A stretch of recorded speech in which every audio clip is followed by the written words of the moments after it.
Hermanos, ¿se acuerdan ustedes cómo terminó el evangelio de la misa de ayer? En el capítulo 8, el versículo 59, al final dice: entonces cogieron piedras para tirárselas, pero Jesús se escondió y salió del templo. ¿Y sabe cómo comienza el evangelio de la misa de hoy? 2 capítulos después, es decir, el capítulo 10, versículo 31, de la manera siguiente: los judíos recogieron otra vez piedras para lapidarle. Oigan, una manía con matar al Señor por revelarse como hijo de Dios y por lo tanto consustancial con el Padre. De hecho, podríamos titular esta reflexión de este evangelio como la gran blasfemia, entre comillas por supuesto, la gran blasfemia de Cristo. De darse a conocer diciendo la verdad, hijo de Dios. Hola, ¿qué tal? Hoy es viernes 3 de abril de 2020. Estamos en la quinta semana de Cuaresma, solamente un par de días para el comienzo de la Semana Mayor, la Semana Santa. Vamos a iniciar esta reflexión entonces. Por la revelación divina nosotros podemos conocer sobre la identidad sustancial entre el Señor Jesús y Dios Padre. ¿Ok? Los judíos, por otro lado, entendieron que Jesús afirmaba ser Dios, pero lo interpretaron como una blasfemia. Y así lo acusaron de que siendo hombre se hacía pasar como Dios, como veremos en el versículo 33. Entonces, el Señor rebate esta acusación con 2 tipos de argumento. El argumento basado en la Escritura, versículos del 34 al 36, y sus propias obras milagrosas, según él las va a señalar en los versículos del 37 al 38. Luego entonces vamos a ver al final del evangelio el contraste que hay con la oposición y obstinación de unos de estos y la búsqueda y la adhesión de otros que al final del evangelio, como vamos a ver, van a buscar al Señor donde Él está, donde Él se retira, donde Él se aparta. Ya veremos qué cosas bonitas podemos sacar de este evangelio. Esta narración la podríamos, para seguir la secuencia, dividir en, digamos, 4 etapas. Primero, los judíos quieren matar al Señor por blasfemia. Segundo, el Señor se defiende. Tercero, los judíos se obstinan. Y cuarto, el Señor se aparta. Así que vamos a ver. La primera etapa, los judíos quieren matar al Señor por blasfemia. Ya leímos el versículo 31. Los judíos recogieron otra vez piedras para lapidarle. Hermanos, esta es la tercera vez en este evangelio que intentan lapidar al Señor.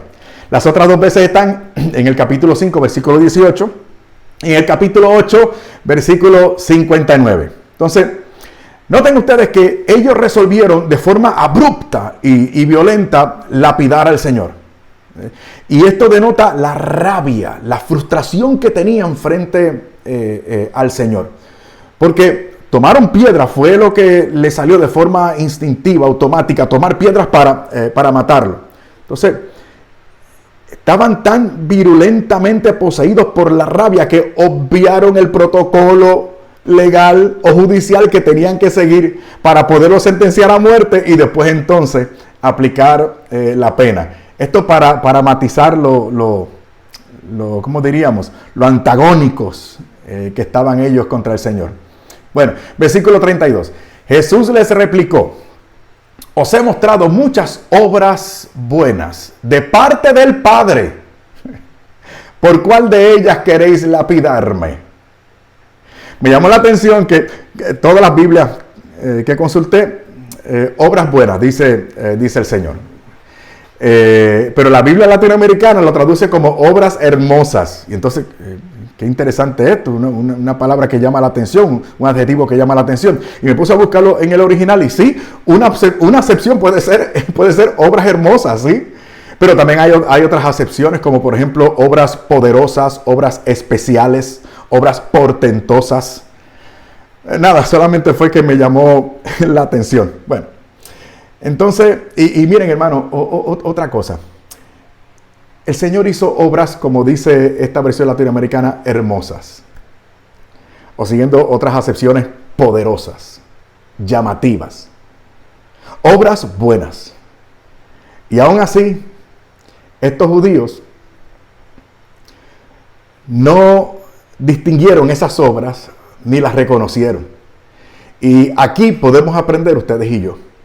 Porque como amamos tanto a la iglesia, a veces como que nos vemos tentados a sentirnos frustrados porque nosotros sabemos que nuestra amada madre, la Iglesia Católica, es la institución en el mundo, en la historia de la humanidad, que ha hecho más obras caritativas, que más se ha identificado de forma práctica y consecuente con el pobre, el enfermo, el desvalido, el menesteroso.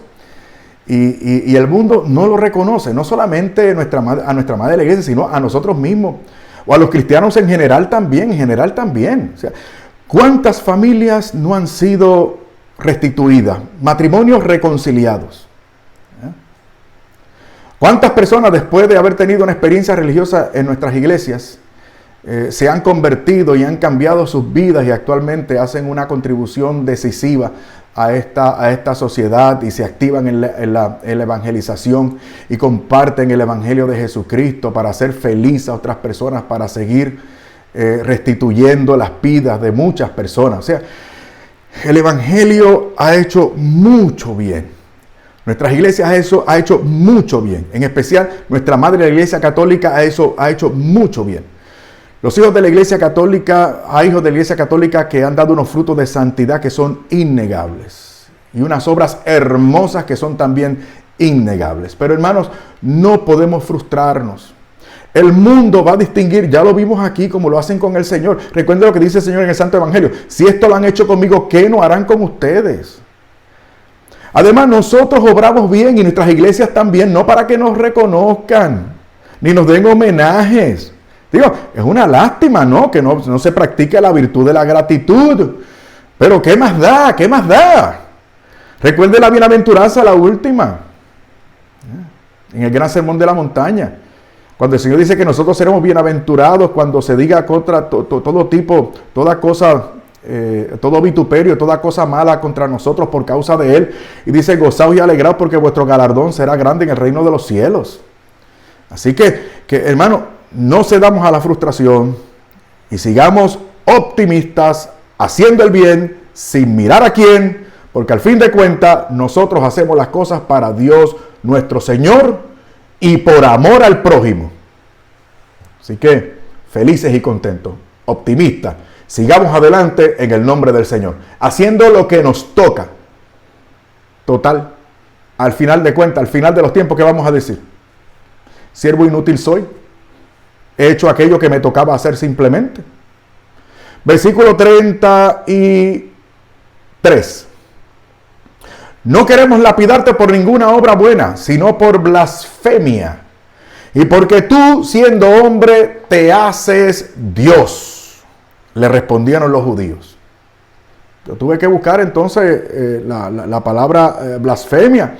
Y tratar de parafrasear y tratar de postularles a ustedes una definición que sea entendida por la mayoría de nosotros. Mire, una blasfemia es una ofensa o insulto contra Dios o contra las cosas sagradas, contra Dios o contra la revelación, las escrituras, el culto sagrado. Tiene que ver con el sacrilegio, pero es distinto al sacrilegio. El sacrilegio es una ofensa también, pero es una ofensa por faltar el respeto o maltratar las cosas sagradas, utilizándolas con ánimo de desprecio o para dar usos o significados religiosos equivocados. Pero la blasfemia ya es una ofensa o insulto directo. Digamos que es una profanación que se pronuncia mediante conjuro, mediante una declaración herética, consciente de que se está diciendo mal, consciente de que se está insultando lo sagrado, consciente de que se le está faltando a la revelación, a las escrituras o al culto sagrado. Así que la blasfemia es algo malo, malo, malo. De hecho, la blasfemia se castigaba con pena de muerte. Revíselo, por ejemplo, en el Levítico capítulo 24, versículo 16. Primera de Reyes capítulo 21, versículo 10 y el versículo 13 también. O sea, era una falta realmente grave. Entonces, la expresión de ellos cuando dicen te haces Dios demuestra que los judíos estaban seguros de que Jesús se identificaba como Dios mismo. Entonces, aquí ya tenemos esto ya. Bueno, la segunda etapa, el Señor se defiende. El Señor se defiende. Versículos 34, 35 y 36. Dice, Jesús les contestó, ¿no está escrito en vuestra ley, yo dije, sois dioses? Si llamó dioses a quienes se dirigió la palabra de Dios, y la escritura no puede fallar, a quien el Padre santificó y envió al mundo, decid vosotros que blasfema porque dice, soy hijo de Dios. Unas cositas. Primero, el Señor con esto se está refiriendo al Salmo 86, 6, en el cual se llama dioses a ciertos jueces injustos. No santos, no, a jueces injustos, sobre los cuales incluso dice el Salmo, o anuncia el Salmo, un castigo. O sea, lo que quiere decir el Señor es que si en la Escritura se llama dioses, a personas como esta, que no son Dios y que no son buenas, ¿por qué desaprueban la expresión de Él cuando se llama a sí mismo Hijo de Dios? No tiene sentido según Él. Le está planteando, cuando le plantea este dato de la Escritura. No, y en segundo lugar, cuando en esos mismos versículos dice, la Escritura no puede fallar, en el versículo 35, la Escritura no puede fallar. Y por supuesto, hermano, yo tengo que hablarles sobre esto.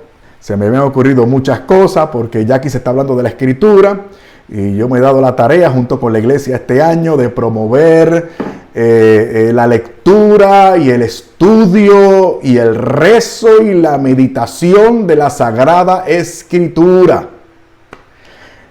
Entonces, pero para ir al grano y seguir avanzando en el relato, simplemente les voy a citar la Constitución Dogmática sobre la Palabra de Dios, Dei Verbum, del Concilio Vaticano II, en el número 11. Miren lo que dice. Voy a citar, por favor, escuchen con cuidado, a ver si se animan también.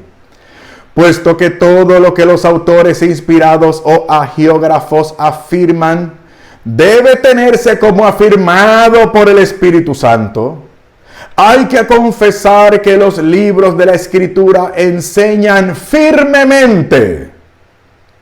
¿Escucharon el adverbio? Firmemente. Los libros de la Escritura enseñan firmemente, con fidelidad y sin error, la verdad que Dios quiso consignar. La verdad que Dios quiso consignar en las sagradas letras para nuestra salvación. ¿Quieren más? Sigan escuchando. Así pues, toda la Escritura, ahora va a citar al apóstol San Pablo en su segunda carta a Timoteo, capítulo 3, versículos 16 y 17. Escuchen lo que sigue diciendo el Espíritu Santo. Primero a través del concilio y ahora a través de la santa palabra de Dios escrita. Dice, toda la Escritura es divinamente inspirada y útil para enseñar, para arguir, para corregir, para educar en justicia, a fin de que el hombre de Dios sea perfecto y preparado para toda buena obra. Así que en vez de estar disertando sobre el asunto, cita el concilio y la Santa Biblia y decimos palabra de Dios. Amén. Así es. Lo creemos. Otra cosita. Será precisamente en torno al título Hijo de Dios que se va a establecer la causa de la condena del Señor. En el capítulo 19, versículo 7. ¿Qué dice ahí? Dice, los judíos contestaron, esto fue frente a Pilato, los judíos contestaron, nosotros tenemos una ley y según esa ley debe morir porque se ha hecho hijo de Dios. Rechazaron su revelación como hijo de Dios. Rechazaron la verdad que según el propósito del evangelista le iba a dar vida plena por la fe en él como hijo de Dios. Y lo rechazaron. Y no solamente eso, sino que luego lo postulan como causa para ir en contra del Señor. Y otra vez acabar con su vida mediante el suplicio de la cruz, mucho más vergonzoso que la lapidación. Y por usted y por mí, y por nosotros los cristianos, confesar a Jesucristo como Hijo de Dios, como Salvador, como Mesías, como Dios. ¿Qué nos van a decir? ¿Nos van a rechazar? ¿No nos van a querer? ¿Vamos a caer mal? Sí, porque si estamos postulando a Jesucristo en estos términos, entonces se requiere, por tanto, una adhesión, una entrega, un seguimiento, digamos las cosas como son, una conversión. Y es lo que la gente no quiere.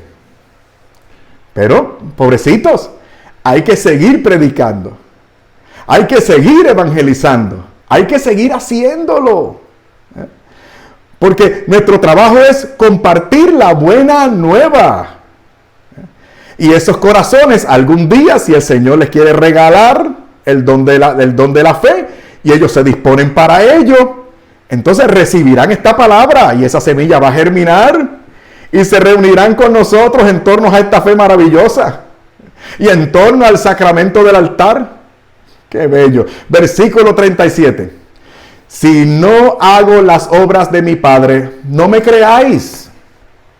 Pero si las hago, creed en las obras, aunque no me creáis a mí, para que conozcáis y sepáis que el Padre está en mí y yo en el Padre. Un par de cosas. Las obras, todas las obras del Señor son obras y signos de poder y gracia. De manera que quien al verlas se convenza o no se quiera convencer, quedará sin excusa. O sea, una de las cosas que podemos descubrir, y gracias al Señor, los teólogos bíblicos nos llaman mucho la atención al respecto, es que los milagros, los portentos, los signos específicamente en cuanto al Evangelio según San Juan se refiere, se dan para que haya un encuentro con la persona de Jesucristo. Y mediante ese encuentro con la persona de Jesucristo, nosotros seamos promovidos a la gloria de Dios. Entonces, los milagros y los signos se dan con un propósito de encuentro con Dios. Entonces, la finalidad o el objetivo no es espectáculo, ni siquiera el bien físico o psicológico per se de la persona que recibe el beneficio. Esto es bueno, hermano, y es necesario enfatizarlo y destacarlo. Cuando nosotros rogamos para que haya un milagro en la vida de usted, estamos rogando por un milagro en la vida de usted, si es la voluntad de Dios, para que usted, mediante esa obra, pueda ver a Jesucristo, la misericordia de Dios, y tenga un encuentro con Jesucristo. Y usted, mediante la fe que se le despierta por ese milagro, usted pueda optar por la gloria del cielo. Entonces, ¿ven por qué nosotros no nos quedamos en los milagros, si bien reconocemos que los milagros pueden ser un medio eficaz? Así que no es el milagro por el milagro, sino que Dios en su infinita misericordia, porque nos ama y porque nos tiene paciencia, pues nos hace favores, nos ayuda, nos restituye la salud, nos sana las emociones, nos ilumina para que podamos resolver nuestros problemas. Dios interviene. Pero no para que usted tenga un encuentro con los juguetitos. O sea, la intención de la obra de Dios en su vida no es para que usted viva un evangelio enfocado en los juguetitos, las casitas, los carritos, el dinerito, la ropita. No, todo eso es bueno cuando lo promovemos a Dios, cuando hacemos uso de esas cosas para bien. Pero no podemos reducir el evangelio a las cosas, ni a los milagros. Porque entonces estamos viviendo el evangelio, no Jesucristo, sino el evangelio según San Yo. O sea, ¿qué es lo que yo quiero? Pues yo quiero que me resuelvan este problema, yo quiero arreglar mis finanzas, yo necesito un carro nuevo, yo no quiero aburrirme en la iglesia, necesito que me entretengan. Es el evangelio según San Yo. Y aquí el Señor, en el evangelio, en todo el evangelio, cuando nos muestra estos milagros, es para que nos encontremos con Dios y con su doctrina y con su evangelio y con su oferta de salvación. Para aclarar. Punto número 2, en cuanto al versículo 37. Ya que no creen en sus palabras, en las palabras del Señor, que crean entonces por las obras prodigiosas. Es como decía, entonces Dios nuestro Señor, como nos ama tanto, como nos quiere tanto y nos tiene tanta paciencia, entonces es capaz de proponernos las obras para que demos un primer paso, no por amor a Él, porque tengo una necesidad. Entonces me suple esa necesidad y yo mediante esa obra buena que me hace el Señor, me encuentro con Él. Pero no puedo recibir el favor y apartarme de Él. No. Eso es otra cosa. Bueno. ¿Se acuerdan ustedes del Evangelio, en este mismo Evangelio, el capítulo 14, versículos del 10 al 11? Cuando el Señor le dice a Felipe, ¿no crees que yo estoy en el Padre y el Padre está en mí? Las palabras que yo les digo, no las hablo por mí. El Padre que está en mí realiza sus obras. ¿Sabes lo que me llamó la atención de esta cita? Y por eso la puse. Porque el Señor está hablando de creer en sus palabras, pero luego dice, el Padre que está en mí realiza sus obras. O sea, es como si nos allegásemos, para probar el punto que les estoy demostrando, a las palabras del Señor, que es la revelación, a través de las obras. A través de las obras nos encontramos entonces, a través de los milagros, de las obras, de los portentos, de los signos, nos encontramos con la verdad, con la revelación de Dios. Bueno, próxima etapa, los judíos se obstinan. Los judíos se obstinan. Dice, intentaban entonces prenderlo otra vez, pero se escapó de sus manos. Hermano, yo quise hacer aquí una nota, si me lo permiten, como un paréntesis. Porque en estas reflexiones hemos hablado mucho de los judíos. Y hay que tener mucho cuidado, pero mucho cuidado, porque tal vez me equivoque, pero a veces yo escucho predicaciones y leo algunas obras de hermanitos nuestros que como que se expresan peyorativamente de todos los judíos, incluyendo los actuales, y condenan a los actuales y reprueban el que no descubran estas verdades y le achacan a la negación de los judíos con respecto al Señor Jesús, lo que han sido desgracias en su vida, como el holocausto, o sea, cosas que son realmente increíbles. Bueno, resumidas cuentas, yo por lo menos le quiero llamar la atención a usted. Nosotros no somos antisemitas, nosotros no somos anti nada. No somos anti-migrantes, no somos anti-americanos, no somos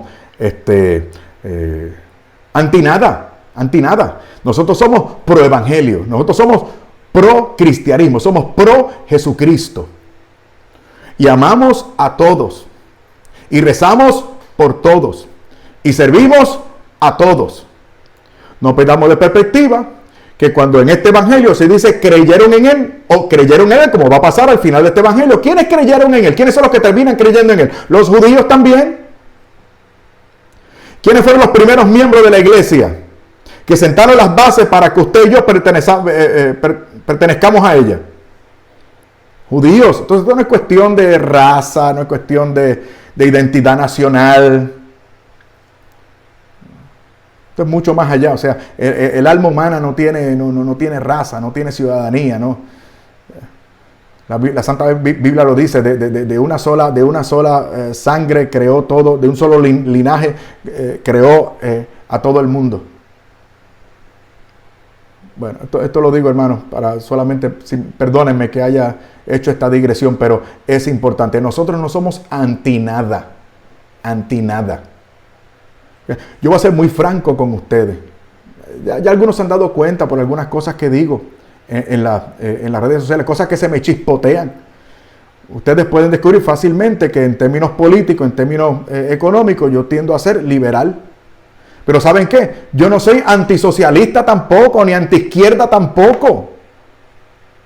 Anti nada. Yo me fijo y usted también, como cristiano, en las almas. En las almas. Que es lo que realmente nos interesa. Y luego cuando esas almas y esos corazones sean transformados, entonces que nosotros veremos la instauración del reino de los cielos, que sí es la solución a todos los problemas de la humanidad. Los problemas que no puede resolver ni la izquierda, ni el socialismo, ni la derecha, ni el capitalismo. Yo espero que haya quedado claro esto. Próxima etapa, el Señor se aparta. Esta es la última etapa. El Señor se aparta. Versículo 40. Y se fue de nuevo al otro lado del Jordán, donde Juan bautizaba al principio. Y allí se quedó. Noten ustedes, partió de Judea, él estaba en Judea, que era el área más importante y más poblada del país, de mayor significación religiosa y de mayor formación teológica, y de mayor dinámica económica, y de mayor concentración del poder, donde estaba la capital teocrática, y el Señor se fue y cruzó el río Jordán y se fue para el otro lado, donde no había mucha gente, donde Juan el Bautista se había ido también a predicar y a bautizar. Ven cómo esto no es cuestión de mayoría, ni de muchos recursos, ni de mucha letra. Esto es cuestión de corazones dispuestos. Y el Señor, al cruzar al otro lado, se encontró con corazones dispuestos. El versículo 41. Y muchos acudieron a él y decían, allá al otro lado, y porque estos no lo quisieron, se fue para el otro lado. Y allá en el otro lado decían, Juan no hizo ningún signo, pero todo lo que Juan dijo de él, del Señor Jesús, era verdad. ¿Y qué fue lo que dijo Juan el Bautista? San Juan el Bautista, ¿cuál fue su testimonio? Evangelio según San Juan otra vez, en el primer capítulo, versículos 33 y 34. Escuchen. Y Juan dio testimonio diciendo, he visto el Espíritu que bajaba del cielo como una paloma y permanecía sobre él. Yo no le conocía, pero el que me envió a bautizar en agua me dijo, sobre quien veas que desciende el Espíritu y permanece, otra vez permanece sobre él. O sea, distinto a los profetas, distinto al sumo sacerdote, distinto al rey. Aquí el Espíritu Santo permanece, no transita como en los carismas, sino que permanece. Sobre aquel que desciende el Espíritu y permanece sobre él, ese es quien bautiza en Espíritu Santo. Quien me mandó a bautizar en agua, me señala a este que bautiza en Espíritu Santo.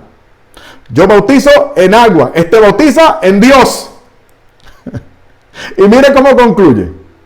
Y yo he visto y he dado testimonio de que este es el Hijo de Dios. Alabado sea Jesucristo, bendito sea el Señor. Ese es mi Señor. Y al final, versículo 42. ¿Recuerda cómo terminaba el evangelio de la misa de ayer? Querían matar al Señor. ¿Y saben cómo termina este? Versículo 42. Y muchos allí, no en Judea, allá. Y muchos allí creyeron en él. Qué maravilloso. Tenemos que concluir. Tenemos que concluir. Miren, los judíos quisieron matar al Señor por blasfemo, aunque nuestro Señor decía la verdad. Y decía la verdad con la mejor intención. La intención no es hacerlo usted infeliz, sino al contrario, feliz. La intención es que usted tenga vida plena. Para eso vino nuestro Señor, para que usted inicie la eternidad en el cielo, aquí en la tierra, siendo bienaventurado, no con la óptica del mundo, no desde los ideales e ideologías del mundo, sino con el ideal del Evangelio de Jesucristo, la aspiración al reino de los cielos.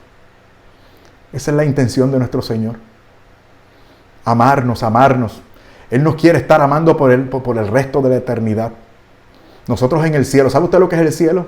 El cielo es Dios por dentro. ¡Qué maravilla, hermano! Y usted y yo podemos optar por eso. En segundo lugar, el Señor se defendió. El Señor, para que ustedes vean cuánto nos ama el Señor. El Señor invierte tiempo con nosotros y nos ilustra, nos llama la atención, nos imparte su doctrina. Y espera por nosotros, aguarda. Nosotros nos distraemos, pecamos, metemos la pata, se nos desgracia la vida, volvemos a Él. ¿Y saben qué? Ustedes son testigos, no se hagan. Y el Señor vuelve y nos acepta. Que yo pase al frente para aceptar al Señor. No, Él me acepta a mí. ¿A dónde me iré yo de su presencia? ¿A dónde me iré yo de su presencia? No importa dónde vaya, ahí me encuentro con Él. Por la presencia de inmensidad, Él está en el último, hasta en el último rincón del universo. Y allí se encuentra conmigo y se encuentra con usted. Oh, cuánto nos ama el Señor. A ver qué hombre de la tierra, o qué mujer de la tierra lo ha amado a usted como lo ama el Señor. ¿Quién le ha dado a usted evidencia de un amor grande, podríamos decir incondicional, gratuito, sea desinteresado, que Jesucristo el Señor? Luego entonces hemos visto en la tercera etapa de esta narración que los judíos se obstinaron y así somos, de corazón extraviado, como le reclamaba el Señor a sus hijos predilectos en el Antiguo Testamento, a nuestros hermanos judíos. Ustedes son un pueblo de corazón extraviado, corazón duro, de dura cerviz. Y en la cuarta etapa de esta narración hemos visto que llegó el momento de su partida y Él se fue. En otras palabras, hermanos, como le he dicho cosas bonitas en esta conclusión, le tengo que decir toda la verdad, y toda la verdad no se constituye solamente de cosas bonitas. Hay cosas que no son tan, ¿cómo diríamos?, tan alentadoras, a menos que usted lo tome con un corazón bien dispuesto, lo tome por el lado amable. Y es lo siguiente: aproveche ahora, my friend. Aproveche ahora. ¿Sabe por qué? Porque el Señor podría apartarse para siempre de su vida. O podría apartarse por un largo periodo durante el cual usted podría sufrir muchísimo. Eso segundo me ha pasado a mí. No voy a entrar en detalles, pero yo sé de lo que estoy hablando. Hace 2 días cumplí 56 años. Los otros días yo tenía 20. Mírenme. Me estoy poniendo viejo. Me estoy poniendo viejo. Me duele la espalda. Se me hinchan los tobillos. Se me comenzó a caer el pelo, hermanos, por aquí atrás, por aquí.